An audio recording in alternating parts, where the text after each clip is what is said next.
Also, we like to do the dollar. Yeah. Pull out a dollar and you go up and like, who wants a dollar? And everyone's thinking like, oh, a dollar. And then They'll raise their hand or whatever. Like. And then your fellow outreachers will be like, I need money, I have to pay for rent or whatever. So it just kind of builds up the energy. And you're going to be like, well, I can't actually move, so someone has to pick it up. So student will grab it, and then they're like, wait, are you for real? Is this mine? And then you say, yep, that's yours. Well, it's a great way to get people's attention and to also illustrate like what we're trying to do with financial aid. So.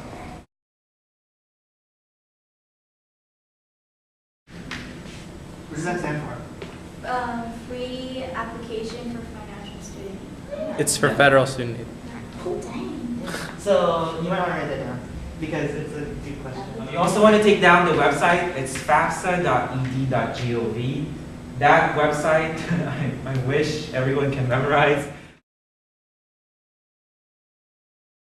Don't go there. They will charge you for a free application.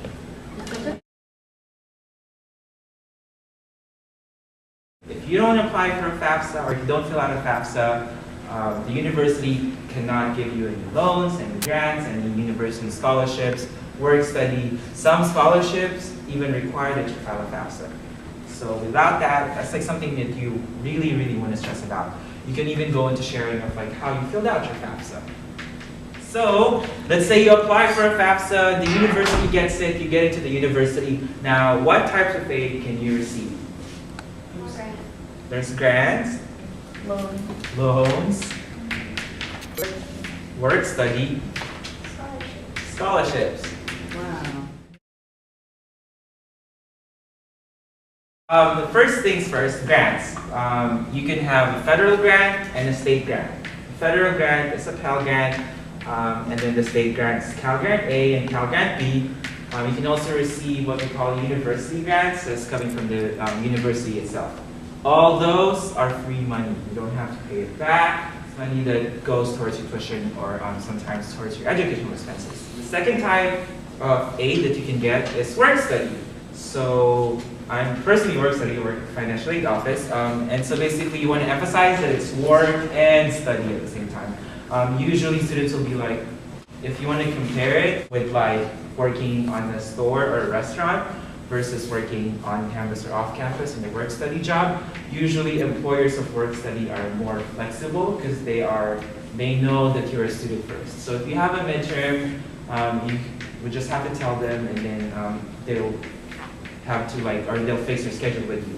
So compare that to let's say working in a fast food restaurant. So it's not as easy to oh, well, I can't go tomorrow because I have a quiz or I have a midterm to study for. Also, the pay rate is flexible. You can have a job from $9 to $15. And that's more than minimum wage if you're working at Starbucks or McDonald's. So it's a great way to get money in your pocket. And it goes directly to you. So that's the other thing you want to emphasize. It doesn't go to the university and goes to you, it goes directly to you. It's like a monthly paycheck that you get that you can spend on literally anything that you would want.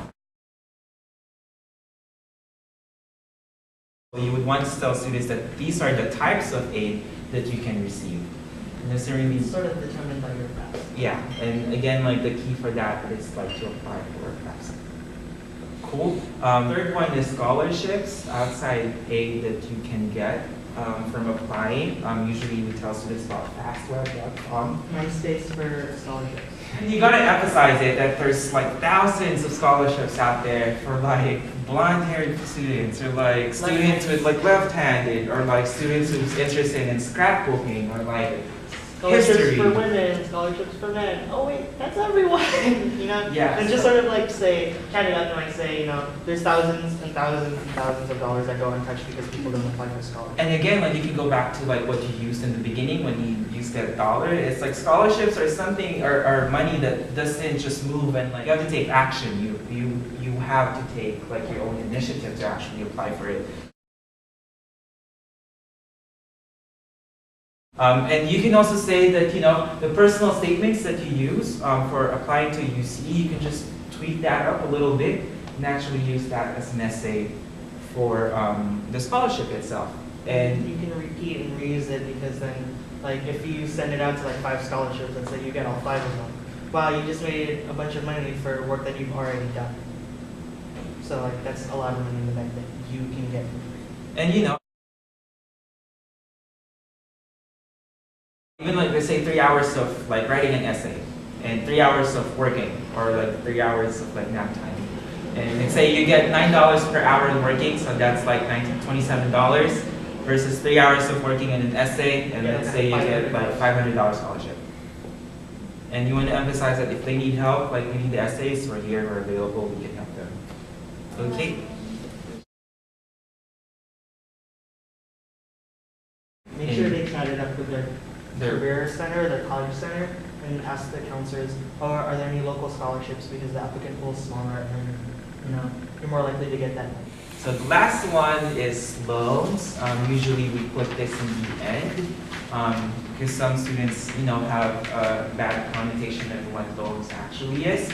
So there's two types: the unsubsidized and the subsidized. So the subsidized just basically means that while you're in school, or at least like when you're enrolled in school, the government pays for the interest, or the government subsidizes for the interest. Unsubsidized loan, on the other hand, usually that means when you're in school that the interest occurs. So it adds up. And when you say that loans, if students are going to be like, well, I don't want to take out a loan, I don't think it's going to be good. I mean, it's their personal choice, but just tell them that it's a resource for you. If you ever need, if you know you need something more, then loans are going to be available for you. And you want to use the metaphor of like value and like time, or it's an investment for you. Lex, do you want to do the Right. graph? Okay. Yeah, so like let's say you take out a loan and like you use that to buy a car. What happens to the car's value as soon as you drive that off the lot? It appreciates, right? It's a used car now. So a car is going to go like this. But if you get an education and you use that loan to get the college degree, you're going to get a better job, you're going to be able to make a little bit more bank, and your value is going to start off negative because you're in debt, but it's eventually going to go up. So like you really just want to emphasize that, just because you take a loan doesn't necessarily mean like you're going to be broke later on. You can take it as an investment in yourself, like rather than that car, so that you can, get ahead and like have a better life for yourself.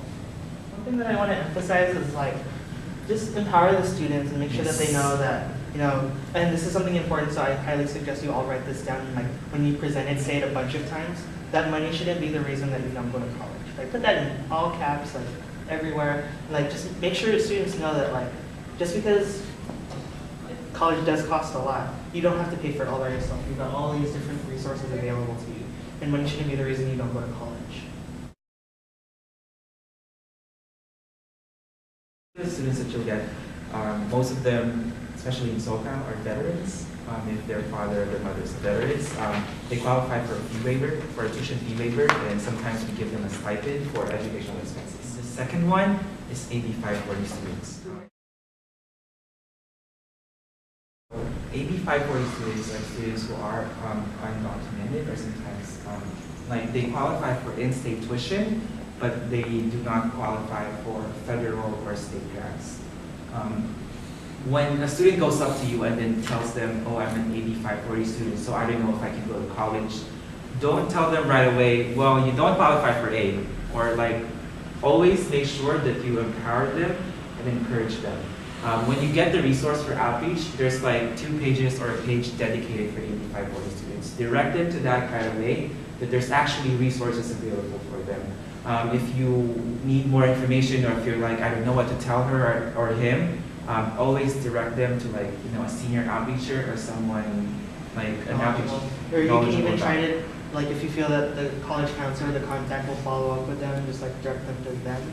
But just make sure that they're empowered and that they feel like they can still go to college, even though like you don't want to say like, oh, well, you don't qualify for financial aid, so like I'm sorry, you're out of luck. Like that's not what we're trying to do. We're trying to empower the students. We're trying to make sure that they know everything that they need to do to get into college. Are there any questions before we move on? That's very important too. Like make sure you check in and see if there are any questions about any of the previous sections. Like, just when you're outreaching, like make sure.